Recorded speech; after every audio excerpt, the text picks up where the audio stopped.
Oiê, pessoal, tudo bem? Sábado à noite, frio aqui em São Paulo e é dia de live, uma live super especial com a Tabata Amaral, deputada federal, ativista pela educação, minha amiga. E assim, apesar da gente trabalhar juntas, a gente se conhecer há um tempinho, essa vai ser uma live muito especial e daqui a pouquinho eu vou explicar para vocês o porquê. Óbvio, além de ser um tema super urgente para a gente discutir, que é falar de educação, né? Então, acho que assim, não tem como falar de reduzir desigualdade, de desenvolvimento social, desenvolvimento local, de crescimento econômico, de todas as outras pautas, se a gente não tiver uma educação de qualidade. Então, eu tô muito ansiosa para ouvi-la, vou esperar ela entrar.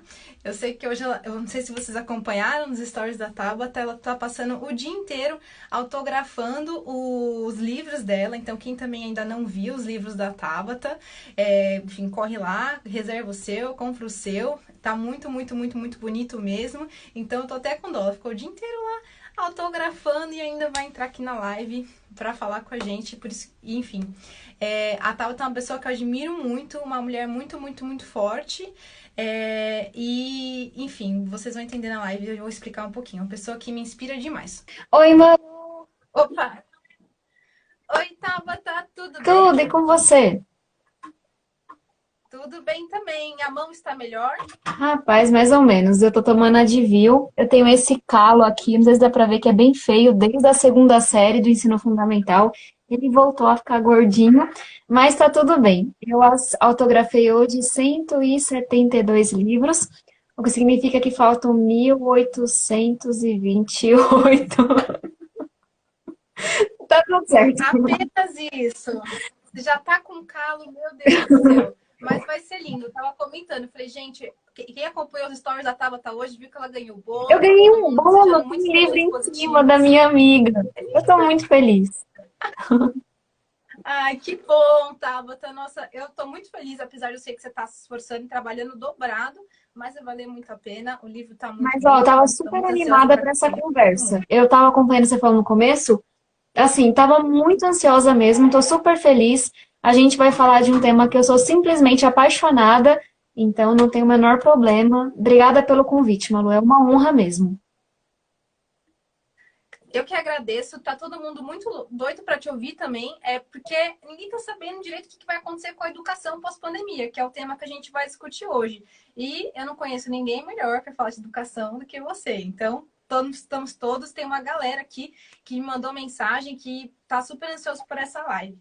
Então, bora começar. Bora. Queria só começar fazendo uma introduçãozinha dizendo que a Tabata, nossa convidada hoje, apesar, tem muita gente às vezes que não sabe, mas eu trabalho com a Tabata, gente, desde 2019. A gente se conhece já tem um tempinho, a gente se conhece desde 2018. Mas apesar da gente estar falando sempre todo dia, coisas de trabalho, essa vai ser uma conversa muito especial. Porque é a última live, o último evento que a gente faz antes de eu sair do mandato. Eu vou sair do mandato da Tabata, dá um aperto no coração, frio na barriga, Eu. mas é para um projeto muito maior. Ai, meu Deus, eu não vou chorar, vou me concentrar aqui. É para um projeto muito maior, é para um projeto coletivo para a gente construir uma cidade de São Paulo com menos desigualdades e mais oportunidades para todo mundo, independente do CEP, da renda, do gênero e da raça. Então, e esse projeto já começou. Essa live, inclusive, faz parte de um outro projeto que eu comecei a desenvolver junto com quase 20 coletivos sociais. A gente já é um grupo de 1.000 pessoas hoje nesse projeto e temos 300 voluntários ativos, que é o projeto Pelas Vidas de São Paulo, que tem o objetivo de engajar a sociedade e mobilizar políticos, Tabata, e entre outros que eu já trouxe aqui para conversar, para a gente priorizar o combate às desigualdades aqui na cidade nos próximos 4 anos, começando desde já. E essa série de diálogos a gente está trazendo os principais temas que a gente acredita que são os pilares para a gente ter uma sociedade mais justa e desenvolvida. E um deles é a educação pública. Então, para a gente começar, eu vou te fazer a primeira pergunta, que é uma pergunta mais pessoal, antes da gente entrar no tema mesmo, que é, Tabata, quando você ouve, escuta a palavra desigualdades, que é um palavrão, eu queria te perguntar, qual que é a primeira coisa que vem na sua cabeça? E você, como paulistana, moradora da periferia de São Paulo, extremo sul, qual que é a relação das desigualdades, distâncias e diferenças de São Paulo com a sua trajetória? Perfeito. Malu, antes de responder, eu só queria fazer um comentário sobre o que você trouxe. Eu também não vou chorar, mas dizer o quanto eu te admiro. A mulher forte, corajosa, inteligente que você é e tão apaixonada pela nossa cidade. E tão apaixonada por esse sonho que a gente tem de uma São Paulo menos desigual, com oportunidades iguais para as pessoas.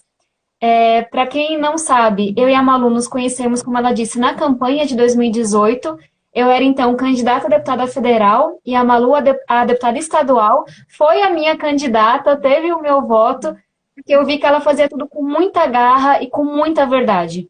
E mesmo com financiamento muito baixo, sem apoio do partido, sem apoio, sabe, de ninguém grande, ela foi muito raçuda e ela fez uma linda campanha. Foram quase 20 mil votos, não foi?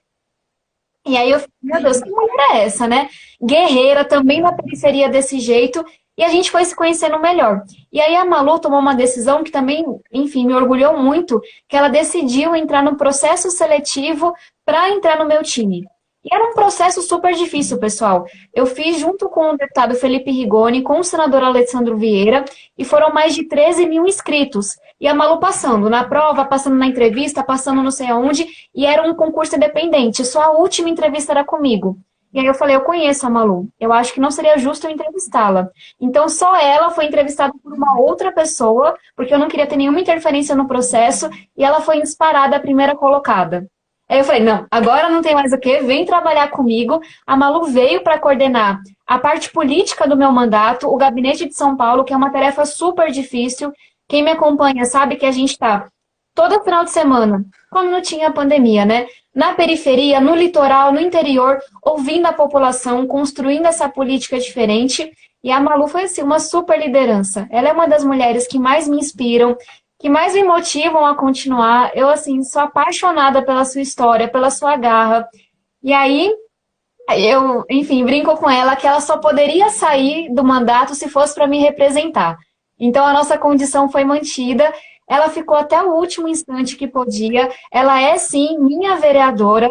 Ela não tem a menor dúvida que ela vai ter meu voto, meu apoio, minha campanha, porque eu preciso ver uma mulher periférica me representando em São Paulo. Então, assim, é a única condição. Se fosse para ela ir para o mercado, sei lá, para o mercado privado, se fosse para. Eu não deixava. Eu só vou perder essa mulher maravilhosa que lidera o meu mandato aqui em São Paulo, porque ela vai me representar. Então, Malu, obrigada pelo que você está fazendo. Obrigada por esse 1 ano e meio. Eu devo tanto, tanto, tanto a você. Eu aprendo tanto contigo. E é o nosso combinado. Você vai lá, porque essa Câmara está precisando de mulheres periféricas fortes igual você. E a gente continua juntinhas. Eu só disse isso porque tá todo mundo. Gente, a gente já fez várias despedidas por videoconferência. Tá uma angústia, assim, terrível no time, mas é por uma causa maior. E aí, para te responder, e mais uma vez, obrigada pelo convite. Malu, a gente está fazendo a conexão aqui extremo sul e extremo norte, né? Quando eu penso em desigualdade, eu penso nisso. E eu sei que a sua trajetória, porque eu também conheço a sua história, ela se conecta com isso. O quanto que a desigualdade em São Paulo, ela é geográfica e ela vai além da fome, ela vai além da qualidade do estudo, ela chega nos sonhos. E a primeira coisa que me veio à cabeça quando você trouxe, enfim, essa pergunta, foi o quanto que para mim, sabe, eu tive que ir para uma escola particular com uma bolsa de estudos para que alguém me perguntasse o que eu faria na faculdade. Para mim isso diz tudo, sabe? Como alguém que cresceu em uma ocupação, que cresceu na periferia, que tem pais que não tiveram oportunidade de concluir a educação básica, eu precisei de uma bolsa de estudos para que olhassem para mim e sonhassem um futuro diferente para mim. E para mim não tem desigualdade maior do que essa. Porque essa desigualdade de sonho, de horizonte, que a gente vê se perpetuando aqui em São Paulo, ela faz com que nossos jovens não consigam quebrar o ciclo da pobreza. Ela faz com que a gente esteja uma das maiores cidades do mundo e algumas pessoas tenham seus sonhos limitados por fatores que não têm nada a ver com esforço. Nada a ver. Porque elas estão saindo quilômetros atrás na corrida da vida. Então, é claro que nós temos aí a desigualdade racial, de gênero, socioeconômica, elas vão se somando. mas elas chegam nessa desigualdade de sonho, essa desigualdade de perspectiva. E para mim esse é o maior crime que a gente faz com a nossa juventude. Perfeito. Eu acho que você resumiu muito bem o significado e o peso das desigualdades, não só em São Paulo, mas a gente sabe que acontece em todo o Brasil. A gente recebeu vários comentários falando, poxa, que homenagem bonita da Tabata para Malu. Eu tô assim numa resiliência, você falou que eu sou resiliente, eu sou porque eu tô, não sei como eu não chorei ainda. Eu tô aqui focada mesmo, porque senão já tá com a maquiagem borrada e tudo mais. Não faça isso, não. Eu falei assim, gente, eu não vou nem ficar falando mais disso, porque senão vou desabar, chorar aqui. E não tem nem palavras para agradecer todas as oportunidades e as coisas que a gente viveu juntas e aprendeu juntas. E uma Então delas vamos seguir foi juntas. entender e vamos continuar, vamos juntas. Seguimos juntas, isso sem dúvida nenhuma, porque a gente faz parte de um projeto que é maior que a gente. De um sonho que não é só eu e você. Que tem muita gente sonhando junto. Que é esse sonho de um Brasil, de uma sociedade mais justa, com uma educação de qualidade e oportunidade para todo mundo. É só isso, gente. É só isso que a gente quer. E aí, a gente sonha baixo, a gente sonha baixo. E quando você traz esse exemplo, né, das desigualdades, isso refletiu na sua trajetória e na minha de uma maneira muito diferente. Porque eu também sempre fui aluna bolsista de escola particular, toda a minha vida no ensino fundamental e médio, e eu sempre era a aluna que não tinha, como era uma escola de um nível bem alto, eu sempre era aluna que não tinha dinheiro para comprar livros novos, não tinha dinheiro para fazer intercâmbio, para fazer curso de inglês, não tinha dinheiro para fazer um cursinho que preparava para o vestibular.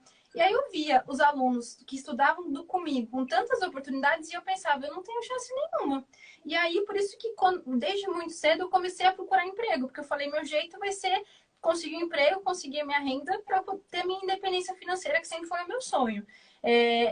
Enfim, e aí você vê como essas desigualdades educacionais e, enfim, as desigualdades de renda e tudo mais impactam nos nossos sonhos e como vai ser a nossa vida.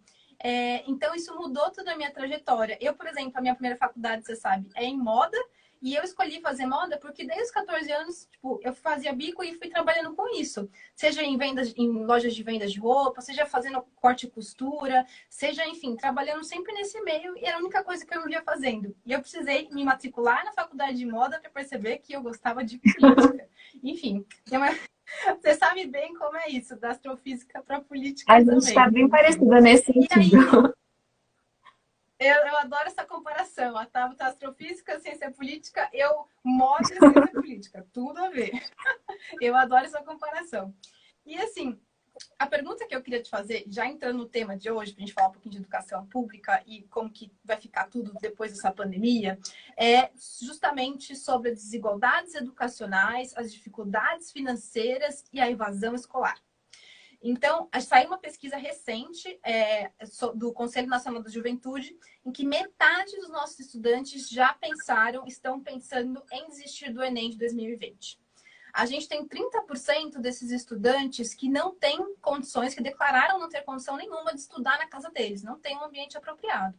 E a gente tem 30% que está pensando em desistir da escola, em desistir de estudar. Isso é muito sério. 4 em cada 10 desses estudantes já perderam sua renda, ou seja, muitos deles já trabalham.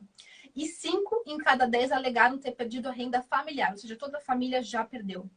E aí, Tabata, como eu sei que o combate à evasão escolar é uma super prioridade para você, e a gente vê esse cenário de crise, dá até um medo, fala, caramba, o que vai ser do nosso futuro? Porque falar de educação é falar do futuro de todo mundo. O que vai ser o futuro desses jovens? Como que a gente pode fazer para superar o combate e combater a evasão escolar pós-pandemia? Eu queria te ouvir um pouquinho dos principais desafios, quais brigas a gente tem que comprar e o que pode ser feito. Tá certo, Malu. Eu acompanhei essa pesquisa que foi feita pelo Conjuve, também pelo Mapa Educação, que é um movimento que eu tive a honra de ser uma das fundadoras, e uma série de organizações, e ela traz essa realidade que a gente estava discutindo mais cedo, né? Uma pandemia que chega, escancara quão desigual é esse Brasil, em todos os sentidos, amplifica alguma dessas desigualdades e faz com que os jovens deixem de sonhar. Vai roubando esse direito ao sonho, porque o que você trouxe é isso. Na hora que um jovem desiste de fazer o Enem, ele está trazendo o que você falou mais cedo. Ah, para quê? Não vale a pena. Eu não vou conseguir, olha como é que a vida tá difícil. Na hora que esse jovem ele decide ou pensa em abandonar o ensino médio, ele está abrindo mão do seu futuro. Então, é disso que a gente está falando. E aí, Malu, não tem como eu não falar do que está sendo o MEC até aqui. Nós temos agora um terceiro ministro. A esperança que fica é que ele tenha coragem de falar do que importa, mas a gente sabe que ele está em um governo que dia sim, dia outro também opta pela ignorância. E um governo que não entende o valor da educação. E aí a gente tem um MEC que ficou 1 ano e meio à deriva, em que você não viu a educação sendo priorizada em nenhum momento, dois ministros da educação que nunca discutiram o Fundeb, que é responsável por quase metade do financiamento da educação básica, e a gente está lutando tanto para aprovar esse Fundeb na Câmara. Dois ministros que nunca sentaram para dialogar e se posicionar durante a pandemia. E aí eu começo a responder a sua pergunta. O quanto que essa desigualdade educacional não aumentou com a pandemia? Alguns alunos têm acesso a computador, têm acesso a livros, internet, conseguem estudar.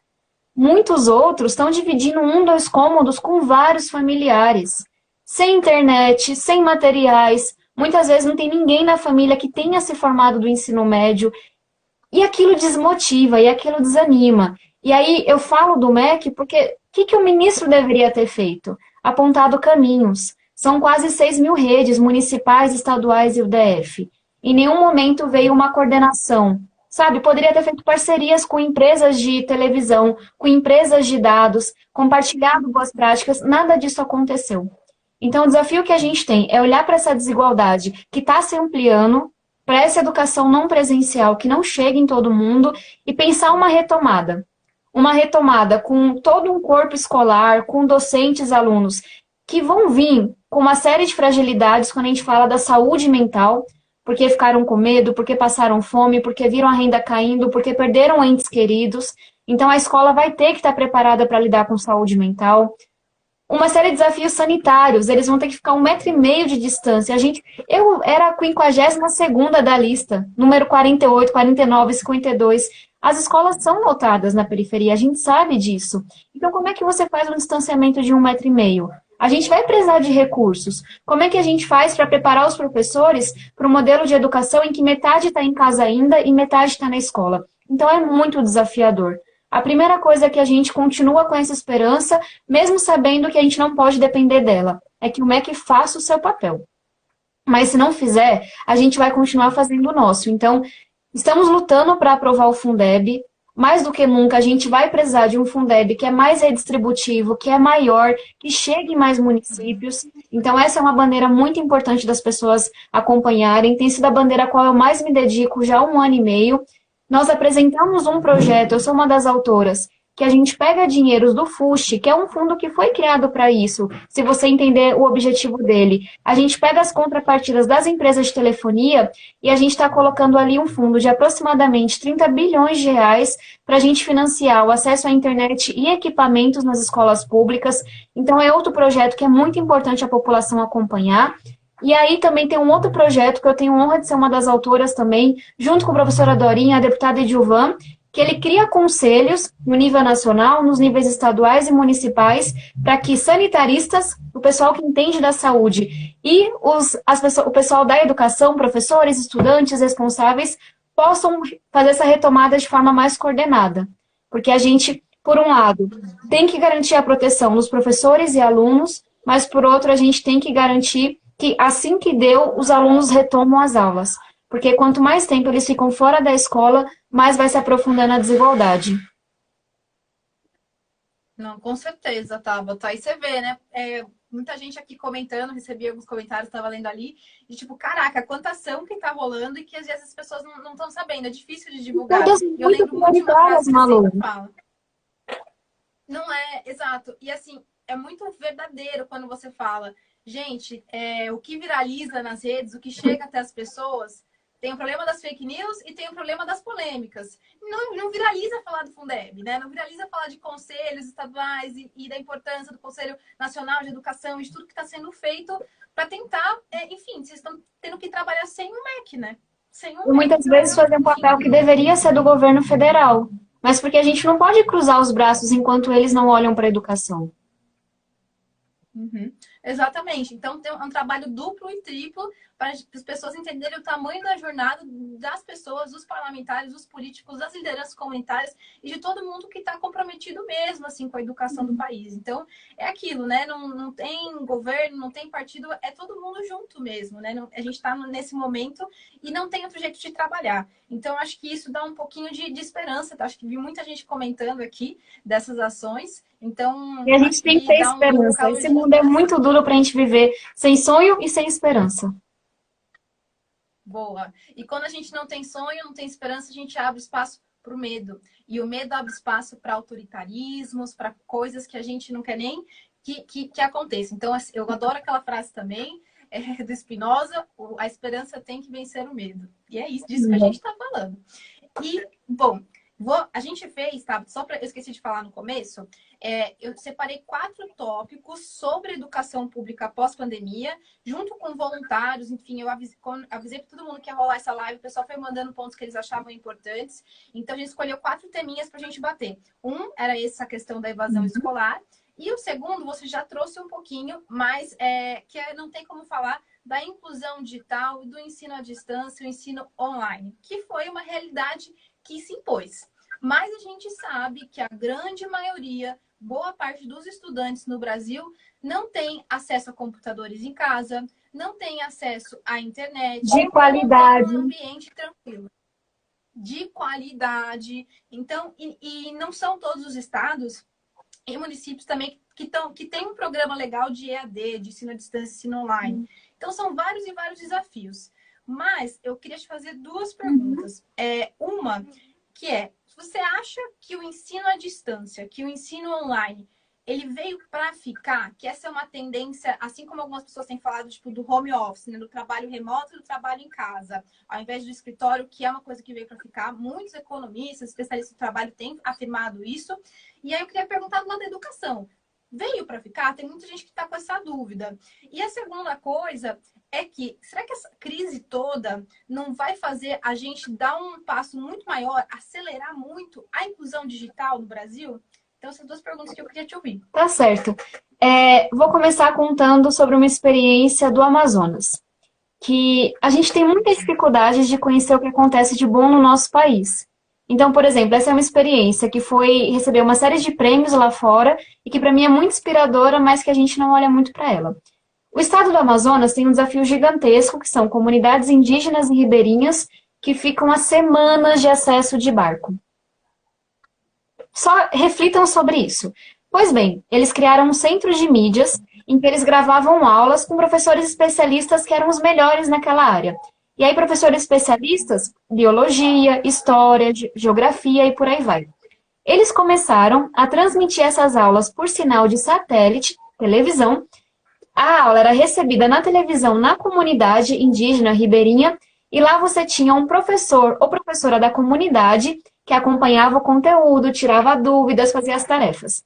Para mim, isso é o estado da arte da educação não presencial. Recebeu uma série de prêmios. Por quê? Eles entenderam. E muita gente não entendeu ainda. Eu gosto de educação não presencial porque a educação à distância já faz a gente pensar naquele modelo de videoaula. E eu acho que a gente não pode se limitar a essa caixinha. O que o Amazonas fez? Vamos pegar a tecnologia que funciona. É sinal de rádio, TV, é internet, é o que funciona. É o que chega em todo mundo. Enquanto não chegar em todo mundo, não está valendo. Vamos fazer com que os professores sejam um aliado. E não achar que a tecnologia pode substituí-los. Talvez a gente não consiga ter um professor de biologia em cada comunidade ribeirinha. Mas a gente consegue ter um pedagogo, ter um professor da comunidade que vai criar esse vínculo com o aluno e que vai ajudá-lo enfim, adquirir o seu próprio conhecimento. Então, para te responder, Malu, se for nesse modelo quadrado que a gente vê às vezes no ensino superior, em algumas escolas, de videoaula, se vira meu bem, eu não acho que veio para ficar. Porque, sabe, eu acho que quem faz isso não entende o que é educação. Agora, se é um modelo de vamos capacitar nossos professores, dar a eles equipamentos de qualidade, bons cursos, boas formações, para que eles sejam aliados, para que eles possam usar conteúdos diferentes, tecnologias que permitam você monitorar cada estudante de uma forma. Se o professor for visto como aliado e for preparado para isso, eu acho que veio para ficar. Se a gente se preocupar em ter uma tecnologia que de fato chegue em todo mundo, que seja rádio, TV, fumaça, tem que chegar em todo mundo. Se funcionar só para metade, não está funcionando. Aí eu acho que veio para ficar. Então eu trago essa provocação porque eu acho que nós vamos aprender muito com essa pandemia. E eu acho que a educação vai ser diferente. Mas a gente tem que abrir a cabeça e entender que não é aquele modelinho que exclui uma galera, porque a gente nunca aprendeu a aprender sozinhos, porque para você assistir uma videoaula, você precisa de um pacote de internet super bom. E aí, para responder a sua segunda pergunta, o Brasil não é um país conectado. Mesmo quando a gente fala de escolas, muitas escolas públicas não têm acesso a uma internet de banda larga. E aí, qual que é a minha preocupação? Como é que a gente vai falar de, enfim, de um Brasil que, olha aí quais são os dados. Quase 90% das pessoas têm acesso à internet. Gente, internet para você ver o WhatsApp não é internet para você ver uma videoaula. Então, a primeira coisa, conectar as escolas todas. Nós tínhamos um programa que foi paralisado nesse governo. E a gente vem insistindo com a Comissão Externa de Acompanhamento do MEC para que o Brasil de fato seja conectado. E aí eu chamo a atenção para esse outro projeto, que eu estava mencionando mais cedo, que é um projeto que ele foi apresentado por uma série de parlamentares na última semana, se eu não me engano. Nós estamos fazendo muita pressão, seria importante as pessoas acompanharem, e a gente quer garantir que todos os professores e estudantes da rede básica, que é ensino fundamental e médio, e também ensino infantil, educação é básica, é tudo antes do ensino superior, que eles tenham acesso à internet e a equipamentos, e que as pessoas não achem que isso é luxo. Acesso à internet e equipamento hoje é você ter o direito de acessar informação, de acessar os melhores conteúdos, e para mim faz parte, sim, da missão da educação. Então é um projeto bem bacana para as pessoas acompanharem. Mais uma vez, várias coisas bacanas estão rolando, que não viralizam, que não chegam em enxurradas de fake news, e que é muito importante a gente ter esse espaço para trazê-las, né? Então, ou seja, a esperança tem muita coisa sendo feita, e é isso, eu acho que essa crise, toda crise, eu sempre falo essa frase também, ela traz o lado bom e o lado ruim de toda a sociedade. E aquilo, tem coisa muito boa que eu acho que vem para ficar, como, por exemplo, essa questão da inclusão digital, da gente acelerar essa conexão no Brasil. Como você falou, o Brasil não é conectado, principalmente no interior. A gente tem um dado que 43% das escolas em áreas rurais não têm acesso à internet. Então, como é que faz no meio de uma pandemia? Como é que a gente faz para o futuro do século XXI também, né? Não é só o momento da pandemia e depois não precisa mais falar disso, né? Não, a gente precisa falar disso, por que a gente ainda não tem, né? Então, a gente tem que acelerar e correr para ter isso, que tem tudo a ver, como a gente falou, de combate à evasão escolar, de redução de desigualdades educacionais, entre outras coisas.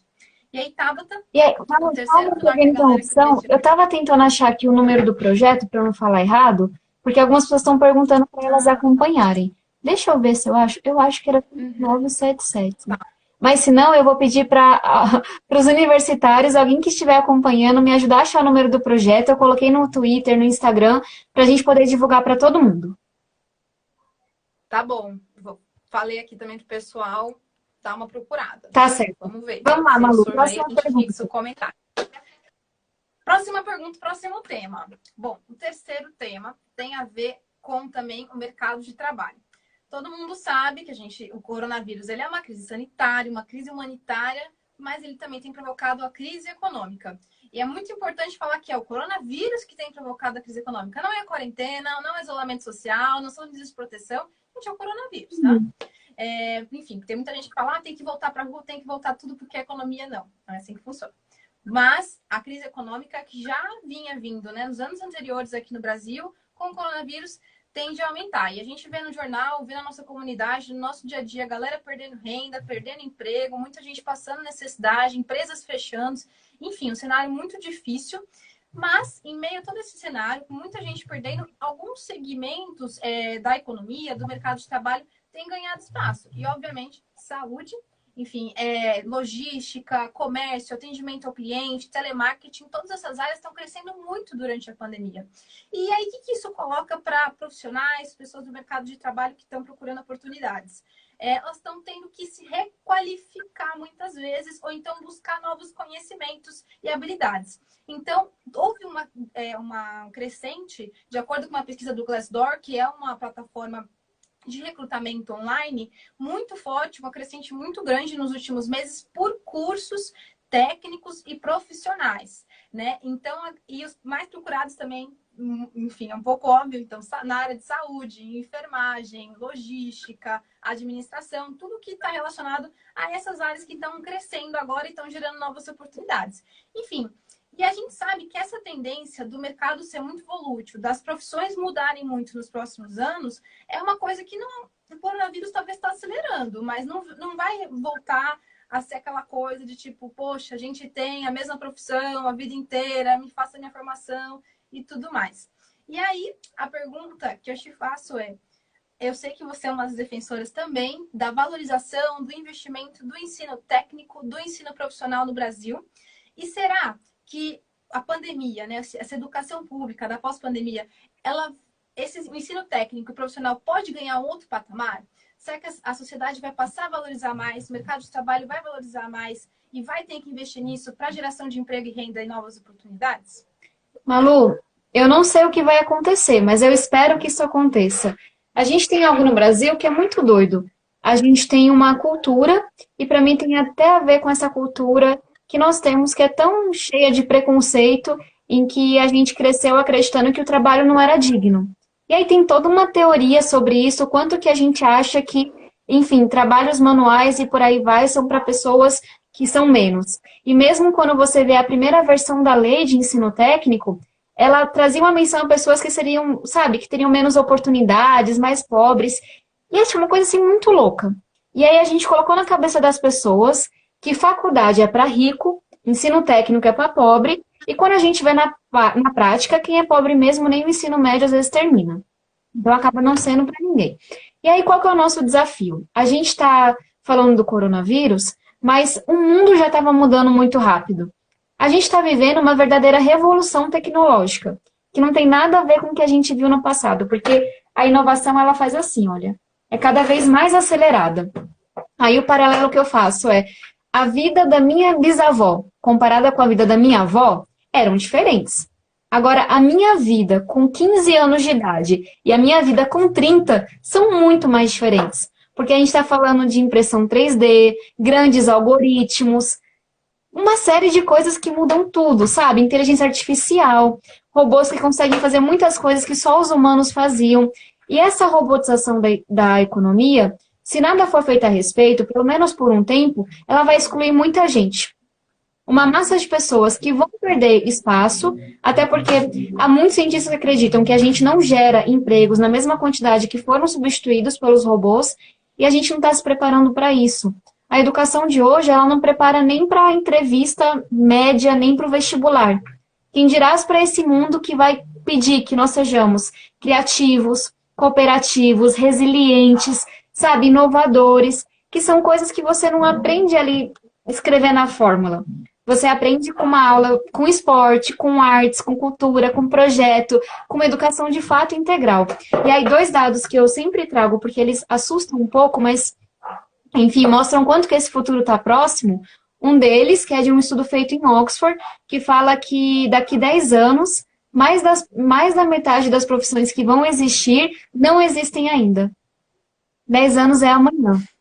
Como é que a nossa escola vai preparar para um mundo em que, na hora que os alunos se formam, mais da metade das profissões, sabe, não existiam quando eles começaram aquela educação? E aí tem um outro estudo que fala que quem está se formando hoje do ensino médio terá de 8 a 11 ocupações ao longo da vida. Então, aquele modelo que a gente tinha de vai para a escola e trabalha naquela profissão, acabou. Vai ser, vai para a escola, trabalha, aí se reinventa, se recicla, trabalha mais um pouco, faz um outro curso, e aí não cabe mais essa faculdade de 6 anos e ponto acabou de 5 anos. Aí que eu acho que o ensino técnico vai ser fundamental, porque a gente vai precisar ir para a escola toda hora. Talvez, se você começar uma faculdade de 5 anos, que é quadradona, te forma para ser aquilo, e não forma habilidades socioemocionais, etc., na hora que você entrar, aquela profissão vai existir, na hora que você sair, ela não vai existir mais. Então, acho que são 2 mudanças. Uma educação que é muito mais integral, de novo, não só em tempo integral. É importante que a gente tenha pelo menos 7 horas. A gente tem que lutar por isso no Brasil.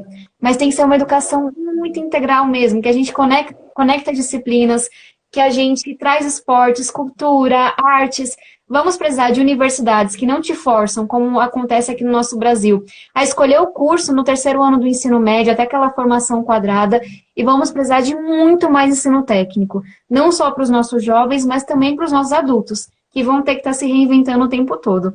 Então, uma longa resposta para dizer que o ensino técnico ele é fundamental. A gente tem uma batalha na educação, de acesso e de qualidade, mas temos também uma batalha cultural. E um Brasil que é tão, enfim, não sei como dizer, mas coloca tantas pessoas em classes e caixinhas, etc., que, enfim, tem um monte de besteira que acaba impactando a nossa educação. A gente vai ter que mostrar para as pessoas que tem um valor enorme o ensino técnico. E, para mim, o mais importante é que ensino técnico ou faculdade seja uma opção. Que todos os estudantes tenham, de fato, sabe, a opção. Eu quero fazer isso ou aquilo. O que a gente não pode ter é um tipo de ensino para quem é mais rico, um tipo de ensino para quem é mais pobre. Com certeza, e aquela supervalorização do ensino superior, né?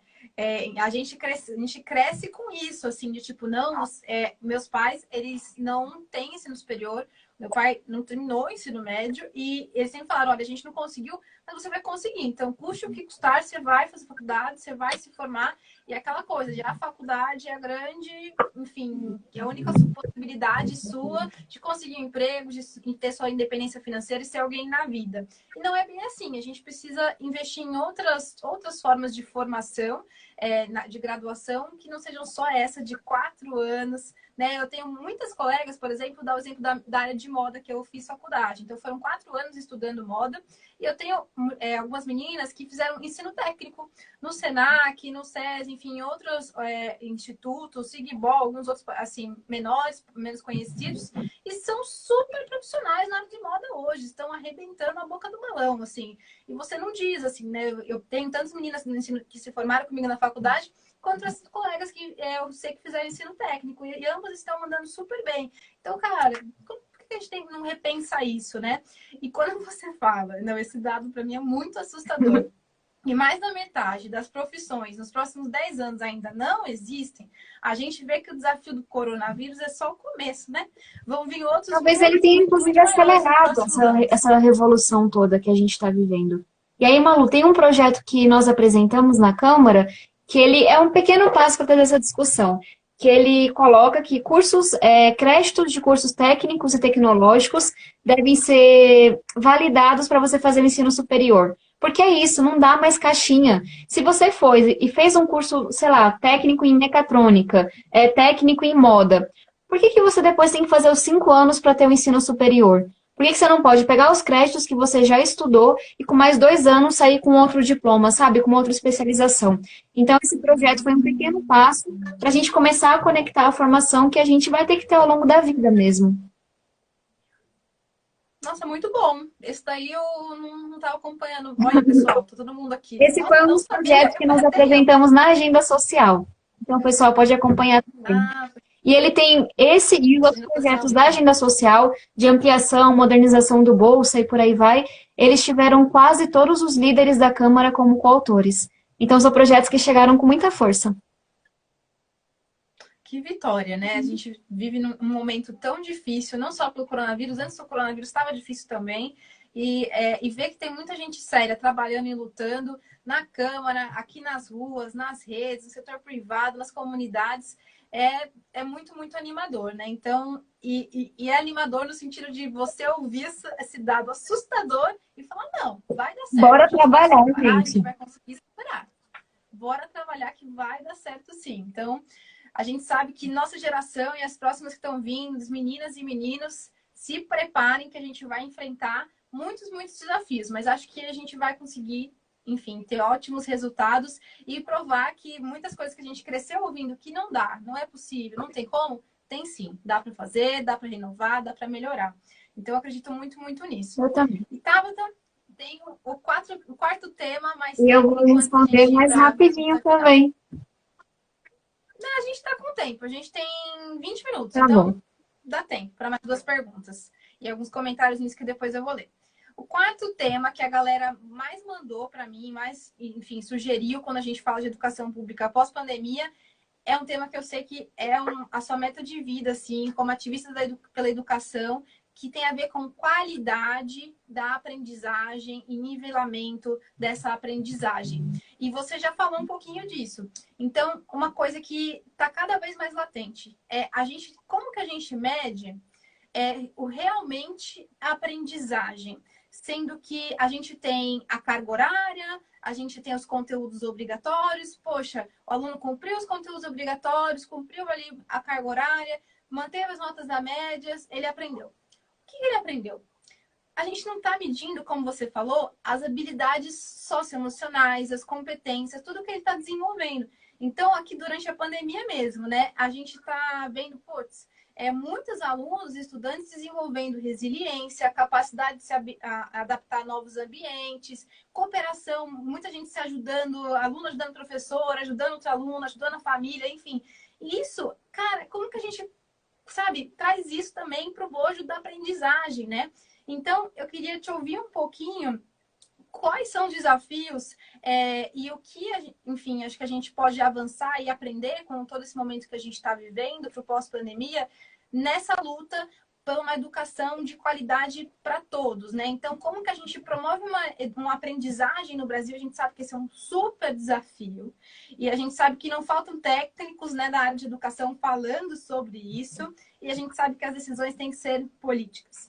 Então, eu queria te ouvir um pouquinho nessa linha, quais decisões, quais brigas, para que a gente tenha uma aprendizagem com mais qualidade e que a gente consiga um nivelamento entre os alunos para reduzir essas enormes desigualdades educacionais pós-pandemia.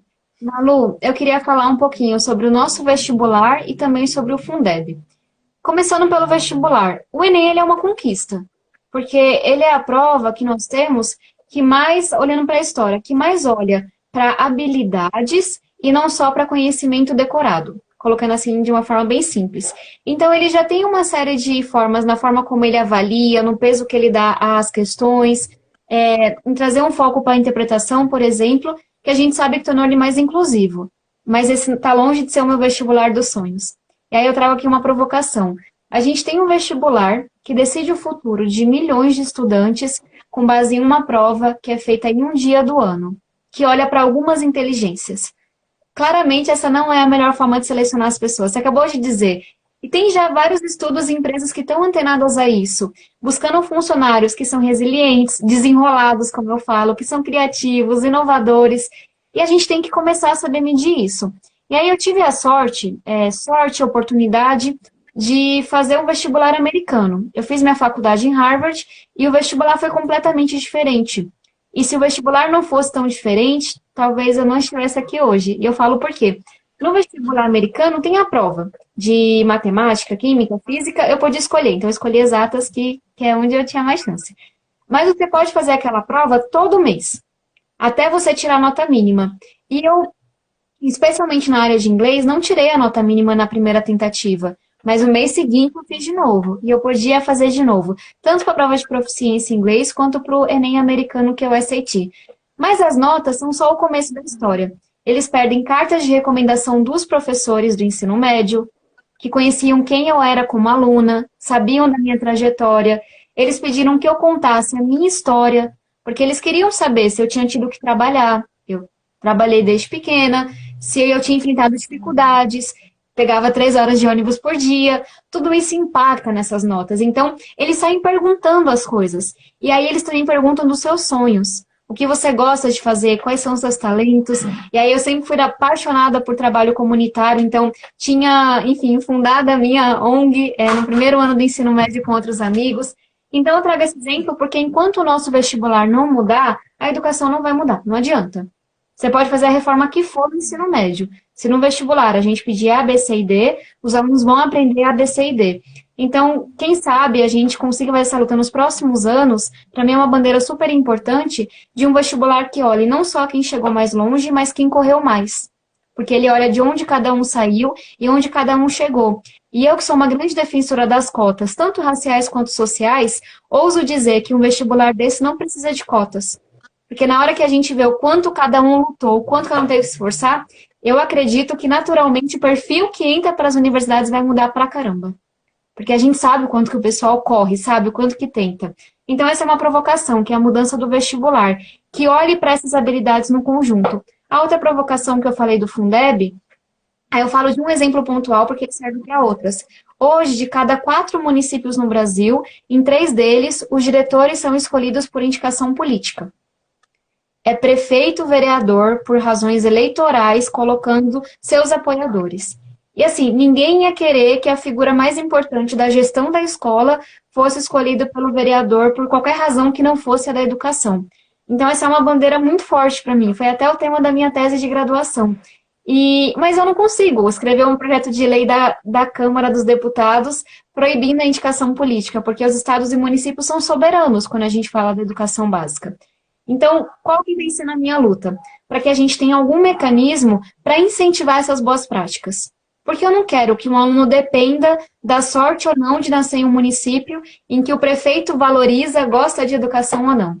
Então, qual foi a nossa luta? A gente conseguiu. A gente está ampliando o percentual do Fundeb, que é o quanto que a União coloca de recursos. E a gente conseguiu lutar por 2,5% a mais. Então, sem interferir no que já tinha, sem interferir no que estava chegando, é a mais mesmo, para você distribuir para aqueles municípios que cumprirem alguns critérios. A gente vai discutir isso com a sociedade, mas alguns que a gente está debatendo. Acabar com a indicação política na educação, fazer uma cobertura de primeira infância, de creches, que a gente sabe que é responsabilidade do município, desenhar a carreira do professor. Vários municípios não têm uma carreira clara que incentive o professor. Então, são várias coisas que a gente sabe que melhoram o resultado da educação. Mas que se você não mexer no bolso do prefeito, entre aspas, ele nunca vai comprar aquelas brigas, porque não é do interesse dele. Então, foi assim, uma construção de mais de um ano para conseguir esse recurso extra e para colocar, olha, vai ter um recurso para aquelas prefeituras que de fato se importarem com educação.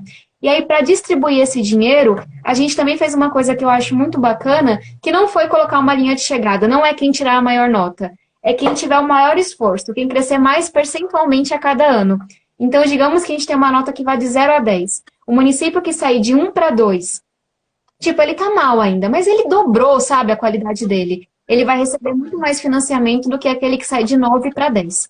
Não sei se ficou muito clara a explicação, mas foi a única maneira que eu encontrei até hoje, junto com outros parlamentares, da gente conseguir induzir boas práticas na educação e premiar não o resultado final, mas sim o esforço dos municípios. E vocês estão incluindo, né, nesse projeto aquilo que você falou, de medir quem está correndo mais. Por mais que o cara saiu do 0 ali para o 1, do 1 para o 2, que seja ainda abaixo e tenha que correr muito, putz, o cara dobrou, ele saiu do 0, assim, sabe? Como que a gente reconhece e incentiva isso, né? Então, é o que você falou que falta, por exemplo, no nosso vestibular hoje, né? Quando você trouxe essa comparação da sua própria trajetória. Tipo, eu nunca teria estudar em Harvard se fosse um vestibular igual ao do Brasil, por exemplo, né? Malu, eu fiz 3 vestibulares no Brasil, só passei em um. Eu fiz 10 vestibulares americanos e passei nos 6 melhores. E não é para dizer que eu sou boa, etc. É para dizer que tinha um vestibular que comportava alguém que vem da periferia, que trabalhava desde nova, que pegava 3 horas de ônibus por dia, que enfrentava uma série de dificuldades. É isso, gente. A gente tem que parar de achar que meritocracia, seja lá o que as pessoas entendam por isso, é você fazer uma prova em um dia do ano. Não é. Não pode ser. Pô, concordo, assino embaixo. Acho que essa é uma luta difícil, mas que a gente tem que travar nos próximos anos. Sei que vocês estão trabalhando muito por isso aí. Detalhe, esse que eu mencionei já está no texto do Fundeb, que está para votação. Então é muito importante que as pessoas façam pressão para o Fundeb ser votado logo. Boa. E ser votado esse ano, né? Pelo amor de Deus. Esse mês. Passado, 2020. Mês que vem. Esse mês, se Deus quiser. Que energias positivas, vai dar certo. Com muito trabalho, muito esforço. E Tabata, a gente tem, a gente está nos minutinhos finais, eu tenho mais uma última pergunta para você, a gente tem aí 10 minutinhos. Cara, eu sempre acompanho todas as suas lives, né? Todo, Gabinete Itinerante, quando não é Gabinete Itinerante. E eu não sei por quê. Essa live o povo mandou muita pergunta, mas muita, assim. Que aí eu vou até sugerir, falar, galera, eu vou conversar com a Tabata, conversar com os voluntários do Mapa da Educação, falar com uma galera e depois eu trago aqui um vídeo, uma outra live só para responder as perguntas de vocês. Porque eu tô lendo aqui, eu falo, Jesus... Mas, Malu, ó, parte 2, já topada, você marca o dia e horário. Impressionante, eu tô muito feliz, na verdade, com esse engajamento, né? Poxa, sábado à noite, né, gente? Friozinho em São Paulo e a galera aqui falando de educação e mandando pergunta e dando sugestão, dando ideia. Eu falei, estou E me chocadíssima com manda esse as povo, viu, ideias gente? também. Muito obrigada. Nas suas últimas Boa, horinhas eu como tô minha tudo coordenadora anotado. política, por favor, me mande todas as boas ideias. Não, e é o que eu falei, gente, quando a gente conversa com a Tabata, não é só boa ideia, não. É encaminhamento para ação. Então a gente tem que anotar, no dia seguinte já está Gente, a encaminhando. Malu Então, está pode ficar deixando tranquila. para o time uma planilha gigantesca com várias demandas, projeto que o pessoal sugeriu, problema que a gente tem que ajudar a resolver. Então, é muito trabalho. Mas a gente é apaixonada por isso. É muito trabalho. Com certeza, e a gente fica em cima, sabe? E a demanda é de tudo quanto é jeito. Então, às vezes a gente tem que falar com o prefeito regional, às vezes a gente tem que falar com uma ONG, às vezes a gente tem que falar, enfim, com o governador, com todo mundo. E a gente fala, vai atrás mesmo, porque para tentar resolver e ajudar as pessoas, né? Então, já tá tudo anotado aqui, queria dar esse feedback para todo mundo, todas as ideias, dúvidas, enfim, sugestões. E aí depois a gente vê, a gente vai encaminhando, anotei o nome de todo mundo, o perfil de todo mundo também, e aí eu mando um inbox, depois o pessoal sabe que eu faço essa força-tarefa. Então tá aí avisado, porque eu quero muito, se eu fosse ler, eu não ia conseguir fazer a minha última pergunta. E a última pergunta é a que eu tô assim mais ansiosa, porque eu sei que vai ser aquela resposta. Boas perguntas têm boas respostas. E é uma pergunta é assim do fundo do seu coração mesmo, do fundo da sua alma. A gente falou aqui de vários temas, né? Desigualdades educacionais, né? Os desafios para combater a evasão escolar, para promover a inclusão digital, para investir e incentivar o ensino técnico, o ensino profissional e melhorar a qualidade de aprendizagem e nivelamento dela no Brasil. Mas, Tabata, uma pergunta que eu te faço. Qual é a escola pública dos seus sonhos? Assim, se você pudesse desenhar, tipo na aquarela, assim, na folha de papel, escrever, olha isso, e no outro dia está realizado, qual é a escola pública dos seus sonhos? Eu acho que todo mundo quer saber, porque todo mundo tem você como uma referência na educação para o Brasil e para o mundo. Malu, primeiro ideias, depois o desenho, como você falou. Eu abro o sorriso na hora, porque é por isso que a gente trabalha. Primeira coisa, é uma escola que comporta todo mundo. Então, que ela pega estudantes brancos, negros, com e sem deficiência, pobres e ricos, toda essa diversidade que a gente tem no Brasil, meninas e meninos, e ela faz com que todos eles conquistem o seu direito de sonhar. E essa escola, independente de estar em um bairro nobre ou em um bairro da periferia, ela vai trabalhar para que todos os alunos tenham sua autoestima conquistada, entendam que eles podem sonhar e construir um mundo e fale, olha, nessa escola, todo mundo, independente de quem é, pode ser astronauta, chefe de cozinha, artista, o que quiser. Basta querer, na escola a gente vai dar a possibilidade. Segunda coisa, uma escola muito conectada com o futuro. Que é esse futuro que a gente viu que chega em 10 anos, está chegando já, só não está bem distribuído ainda. E que ela entenda que é importante sim ensinar português, geografia, super. Mas por trás disso tudo são as habilidades, que é o que fica para nossa vida. Então, assim, que ela já tenha superado esse desafio que a gente ainda tem no Brasil, que é de ensinar frações, ensinar a ler e escrever. A gente ainda não consegue fazer isso para todo mundo. E que ela ensine as crianças a serem criativas, inovadoras, resilientes. Tudo isso que esse mundo tão diferente pede. E aí, como que eu imagino o desenho dessa escola? Primeiro, uma escola super arborizada e grande, com várias áreas de convívio. Uma escola que preza muito pela diversidade, que você tira uma foto dos alunos e tá ali o Brasil desenhado nela, e que ela entenda que a educação acontece na sala de aula, sim, mas ela também acontece no pátio, ela também acontece na aula de dança, ela também acontece na piscina, ela também acontece quando essa escola vira um centro de resolução de problemas da comunidade. Então, todo ano, a turma que está se formando, por exemplo, tem que pegar um problema daquela comunidade, daquela cidade e resolver.